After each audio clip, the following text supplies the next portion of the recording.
Murphy, and then Deputy Tees. The witnesses for attending. Just in relation to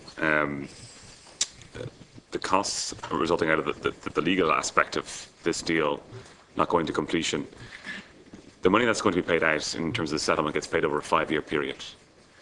And that figure is set. But the firm's legal costs, is that the only cost that's still outstanding in terms of this arrangement? Yes. And just in paragraph 614 from the CNAG's report, it was agreed to make a payment of $861,000 for the firm's legal costs, with the final bill expected to be submitted before the end of 2013. That's paragraph 614. Has that $861,000 already been paid to the firm? That has been paid. That's yes. been paid. Yes. And so the outstanding bill that was expected by end of 2013, which hasn't arrived, why is that amount outstanding? I mean, why hadn't that been calculated previously? It's up to the plaintiff to submit the bill. He hasn't done so. And have we any idea of what that might be? I mean, are we talking 861,000 again? Or are we talking about 200,000? Is there any estimation as to? In the bill that was submitted for the 861,000, there was a breakdown as to how that bill was calculated. Yeah. Isn't it possible then for the department to do an estimation of what work might still be outstanding on their side to calculate? Deputy, we would anticipate at this stage that it would be, well, it's difficult to say, but it would be broadly in the region of the 861,000 rather than the 250.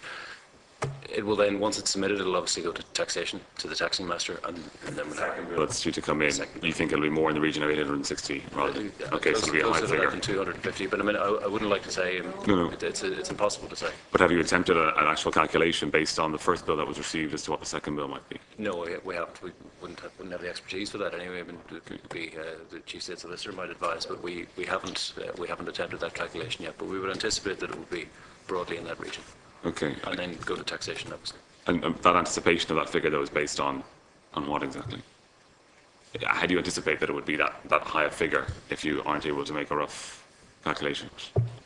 It's on the basis of advice that we've discussed it with the housing agency, and we've come to a view that it might be broadly in that region. Okay. And then we could be wrong.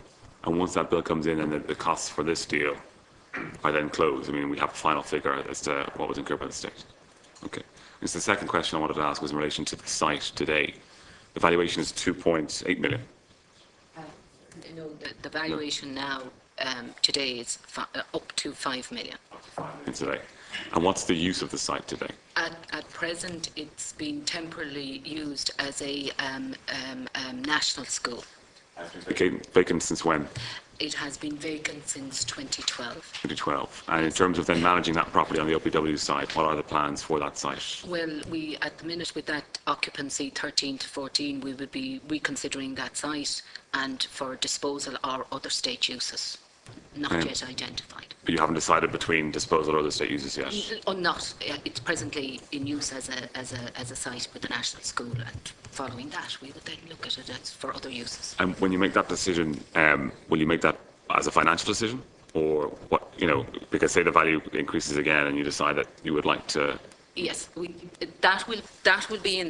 will be informed by that, but with the new property asset management development plan, and all public property owners, when they identify that a site is surplus, and it is surplus either for use by other bodies or surplus for disposal in the market, we will make that available, make that known.